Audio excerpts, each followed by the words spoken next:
everybody. Welcome to Variety Talk Live right here in Las Vegas. I am your host, Lady Linda, and welcome to the show. Happy Friday. Happy Black History Month, for heaven's sakes. And this is our second week now that we're entering something that's very auspicious.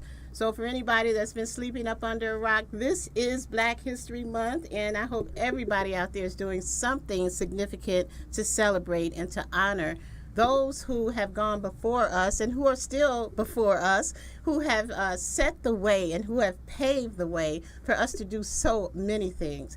So without further ado, speaking of legends, speaking of those who have paved the way, we have a very honorable show today because we are honoring those who have really made a difference in our lives. And without further ado, I'd like to introduce to you the Buffalo Soldiers.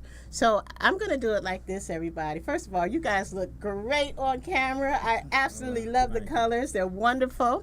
And we have had a long day, huh? So I want to start from left to right, and I want to introduce everyone. So we have the president of the Las Vegas chapter of the Buffalo Soldiers, Trooper Keith Hill. Hello. And we have in the middle Trooper Mitchell Sales. Hello. And we have right here to the left of me, Trooper Bill Crenshaw. Welcome to the show, gentlemen. Thank you. Thank you. All right. You know, I wish I could play the song, but they won't let me. So we're going to just make our own music right here on Variety Talk. So, first of all, we did a lot of promoting you last week on our first show. And shout out to Dave McKnight. Dave, thank you for beginning our show. Dave is an actor who's played, you guys know JD's Revenge. Anybody remember JD? He was JD on JD's Revenge. He was the first African American on Dynasty. He played in so many things. He played in Jitney. You know, there's August Wilson play out there right now that's up for an Oscar, right? So he played in that. They actually won the NAACP Image Award. So Dave is he's a great actor. So we actually celebrated him as an example of all the legends last week.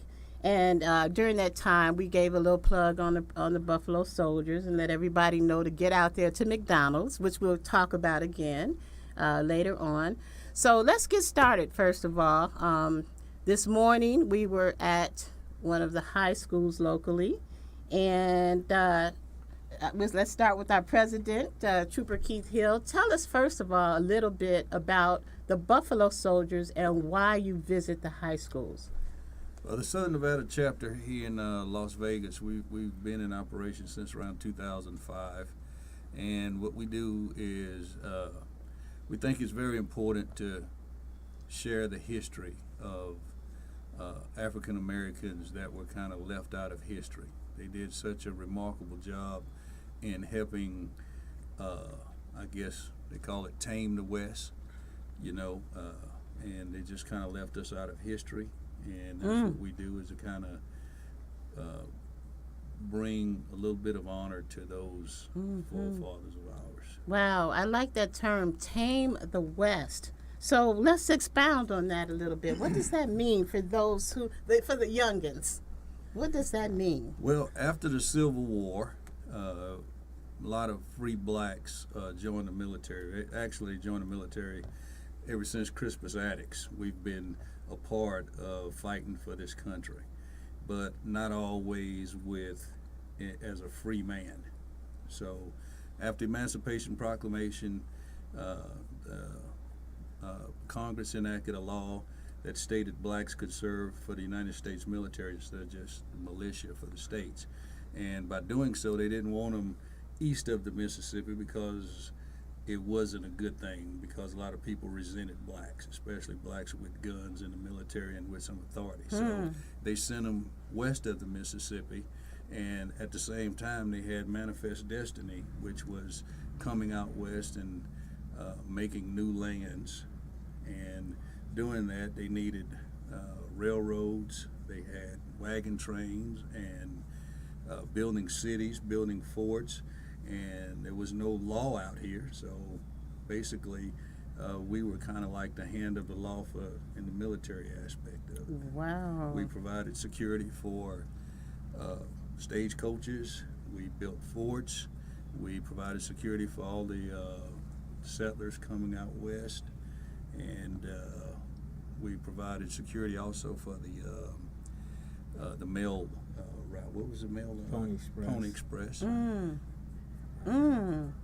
You know, how interesting, because so many people hear the term and the word Buffalo Soldiers, and when you say we were left out of history, I really, you know, that like really touches me and does something to my heart, because it's amazing just hearing you speak about the duties and how specific they were and how important they were, and why they made such a difference in history, and to know that people have heard of you but had no idea about the real significance.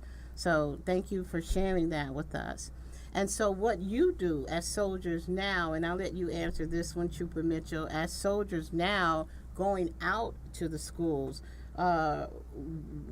I know some people are original Buffalo Soldiers. There are actually some who actually still serve that are alive, but I know that you didn't, and none of you did here. So tell us a little bit about yourselves as who you are in terms of your representation of the soldiers at the schools. Well, I'm Trooper Mitchell Sales.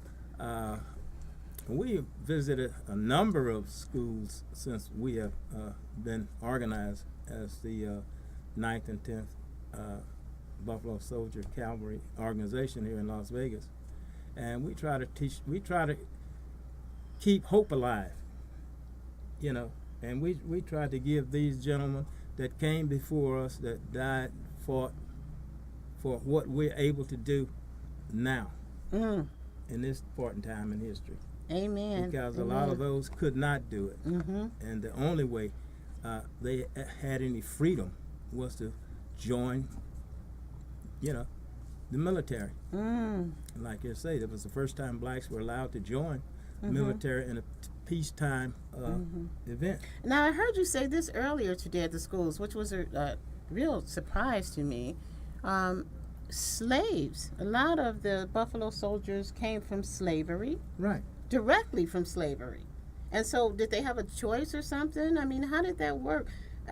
Yeah, they had a choice. They could be sharecroppers. They could have been anything. They could have stayed, you know, in indentured servant kind of positions. But a lot of these men wanted to go west. You know, they had to go west, young man. Well, they, you know, they kept abreast of what was going on, and they wanted adventure. And a lot of them were doing this kind of work anyway. So this was kind of easy for them in a way, because you know, they had to ride horses. Although they didn't ride a lot of horses during slavery, they did break the horses, and some of the first jockeys were blacks. You know, so they knew about horsemanship. They knew about being able to survive in rough environments. You know, so they were experienced. yeah, they were pretty experienced. much Maybe not military. Well, a lot of them were service members in the Civil War as well. So after the Civil War, some of them just decided to enlist in the military again after the Civil War as part of the 9th, 10th, 24th, 25th Infantry. Wow. And we'll get to that later too, because it's interesting that they got 9th, 10th, and why those specific infantries are important. You know, I'm a girl, so I don't know all of this stuff, but we'll get back to that. Trooper Crenshaw, tell us, what is your position with the Buffalo Soldiers? Well, my position with the 9th and 10th Southern Nevada chapter of the Buffalo Soldiers is quartermaster.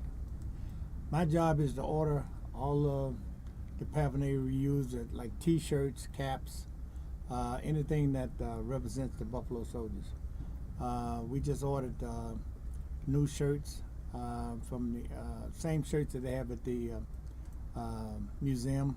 Some of those shirts, 1866 shirts. We got shirts with black soldiers on them, black caps with the soldiers. So what we do is we usually set up a booth in places that we go, and we put the shirts out and we sell the shirts for. It's a non-profit organization, so what we do is that's one of our fundraisers. So that is the job of me, to keep inventory, count money. Oh, that's a fun job. We'll all take that one.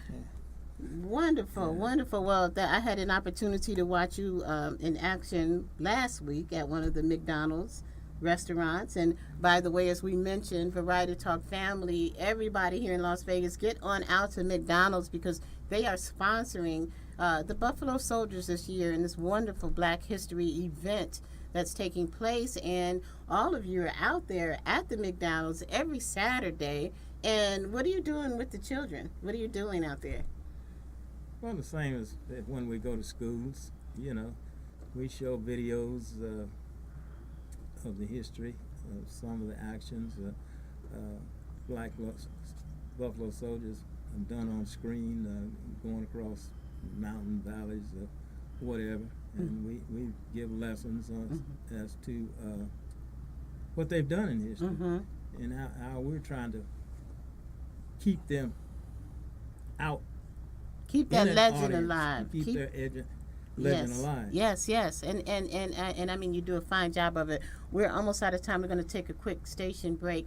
Everybody sit back, relax, get your popcorn, your peanuts, your soda, because we have a wonderful show right here on Variety Talk live in Las Vegas. I'm your host, Lady Linda. We will be right back.